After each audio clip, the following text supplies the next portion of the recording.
sudah masuk Islam. Allah dengar. Cuma tadi kau kayaknya kurang yakin kalau Allah mendengar doamu. Barakallahu fikum. Terima kasih Ustaz atas jawabannya. Pertanyaan selanjutnya, Assalamualaikum warahmatullahi wabarakatuh. Waalaikumsalam warahmatullahi wabarakatuh. Barakallahu fiik ya Ustaz. Jika pertanyaan ini dibaca, berarti ini pertanyaan kedua yang dibaca Ustaz. Masya Allah. Syukuran atas doanya Ustaz. Alhamdulillah Ta'ala mengabulkan doa Ustaz. Suami saya dapat hidayah dan telah berhijrah. Masya Allah. Pertanyaan tentang fikih wanita. Dalam berpakaian, wanita sebaiknya berpakaian sederhana, tidak menampakkan perhiasan. Namun Allah menyukai keindahan. Keindahan menurut Allah itu seperti apa? Kriterianya bagaimana Ustaz? Jazakallah khair. Barakallahu fiik. Subhanallah. Perempuan itu jamaah diciptakan indah. Semuanya indah. Antum kalau lihat motornya perempuan, motornya doang, itu udah, ya Allah bagus banget.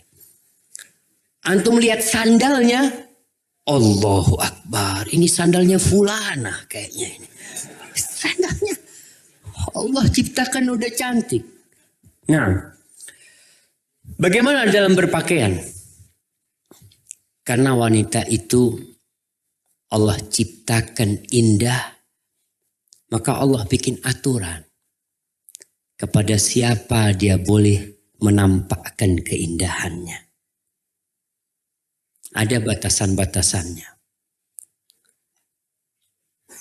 Semua keindahan itu boleh dinikmatin oleh suamimu. Sebagian keindahan itu boleh dilihat oleh orang tuamu. Boleh dilihat oleh mahrammu. Tapi ada keindahanmu yang tidak boleh dilihat oleh orang-orang di luar. Maka perempuan pakaian yang indah gak apa-apa. Selama pakaian itu sesuai dengan syariat. Lebar, tidak ketat, tidak menjadi perhatian orang.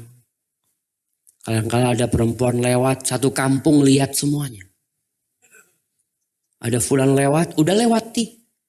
Semua di pagar itu ngeliatin. Masya Allah. Padahal dia pakai jilbab.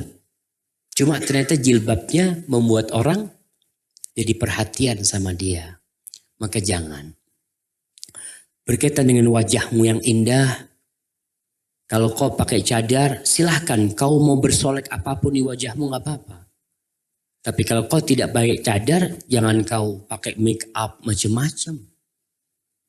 Sehingga nih lelaki-lelaki di sini kesandung jamaah. Tahu kesandung? Tersandung jalan tuh sampai nabrak-nabrak. Kalau ada perempuan kayak gitu. Maka diperintahkan lelaki untuk menundukkan pandangannya. Perempuan menundukkan pandangannya. Perempuan disuruh menutup auratnya. Lelaki disuruh menutup auratnya. Untuk menjaga semuanya. Maka Allah itu indah dan Allah cinta dengan keindahan. Wanita disuruh menjaga tubuhnya. Kau jaga tubuhmu. Ada perempuan yang Masya Allah. Tidak menjaga tubuhnya karena merasa sudah punya suami. Badannya udah gak urusan dia. Makan ini, makan itu. Suaminya datang. Kayaknya gak kayak gini istri Ana dulu tuh. Ada seperti itu. Dan sebaliknya ada suami-suami yang gak perhatian lagi sama penampilannya. Karena apa? Karena udah punya istri. Maka tolong diperhatikan. Sesuai dengan koridor-koridor yang telah ditetapkan. Bukan berarti keindahan itu menurut kita. Sehingga kita melakukan banyak hal. Ada yang wanita yang mencukur alisnya, mencabut lalu memberikan tato ya atau apa. Dengan dalih Allah indah dan cinta keindahan. Tidak ada batasan-batasannya yang perlu dipelajarin. Selain itu fadhal, maka pelajarin dulu. Hadza wallahu a'lam bissawab. Baik, terima kasih Ustaz atas jawabannya. Pertanyaan selanjutnya. Afwan Ustaz, ketika amalan ibadah disertai maksiat mata yang secara sengaja ataupun tidak. Apakah Allah membenci saya? Saya takut menjadi orang-orang fasik dan orang munafik. Saya berharap kebaikan dapat menutup keburukan dan maksiat yang saya lakukan. Apakah Allah membenci saya, Ustaz? Syukran. Barakallahu fiik.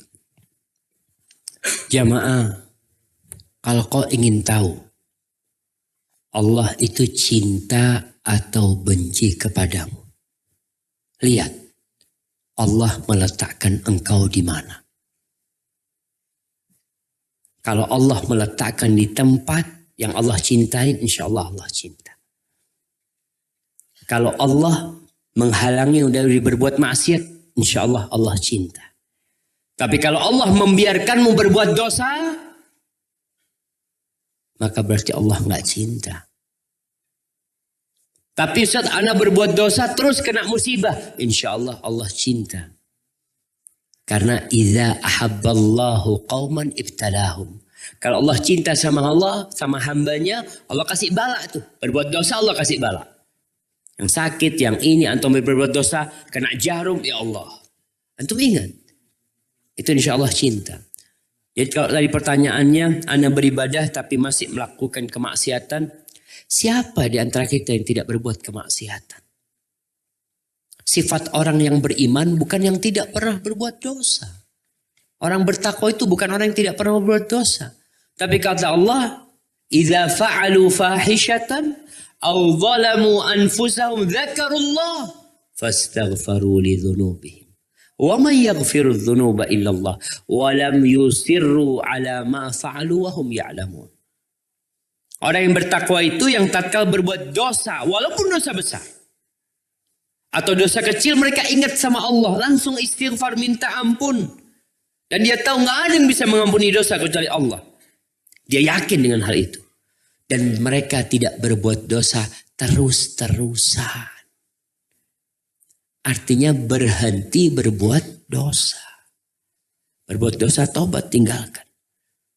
Ustaz kadang-kala terjebak lagi Ustaz. Balik lagi sama Allah. Jangan putus asa kemudian mengatakan kayaknya anda nggak diampuni Ustaz. Soalnya anda kok terus berbuat dosa. Rutin berbuat dosa. Udah tobat balik lagi. Tobat balik lagi. Kau terus tobat sama Allah. Bukan terus berbuat dosa. Jangan pernah putus asa. Innallaha yaghfiru dzunuba jami'an. Allah tuh mengampuni semua dosa. Orang yang bunuh 100 orang aja masih diampuni sama Allah SWT. Tapi jangan meremehkan dosa. Barakallahu fikum. Terima kasih Ustaz atas jawabannya. Pertanyaan selanjutnya. Bismillah. Ustaz, bagaimana mengobati penyakit futur dan bagaimana membantu orang-orang terdekat yang sedang futur? Jazakallah khairan. Masya Allah. Bagaimana mengobatin futur, bagaimana membantu teman yang sedang futur. Jadi iman itu yazidu wa yanqus. Suatu yang ana rasakan, antum rasakan, dan semua merasakannya. Kadangkala kita semangat beribadah. Kajian walaupun berdiri mau. Untuk melihat sahabat antum. Nanti datang masa futur. Alhamdulillah Ustaz kan live kajiannya Ustaz. Ana di rumah aja lah. Tapi ketika nggak futur soft pertama dia. Dan kita lihat yang soft pertama itu berganti.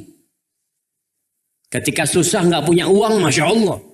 Soft pertama banyak duit, soft kedua. Buka cabang, nggak hadir sudah. Itu menimpa kita. Dan itu sesuatu yang wajar. Bagaimana kita ngobatinnya? Satu, obat mujarab. Yang diwasiatkan oleh Rasul SAW kepada seorang sahabat. Beliau mengatakan, la yazalu lisanuka rotban bizikrillah. Tuh. Obat futur, jaga lidahmu dengan zikrullah. Mungkin ibadah yang lain kau bisa turun, tapi zikir jangan berhenti. Mungkin sholat sunnahnya berkurang, tapi zikir jangan berhenti. Karena zikir nggak perlu tenaga. Antum nggak perlu tenaga, nggak perlu zikir harus minum jahe dulu ya. supaya suaranya nggak ada.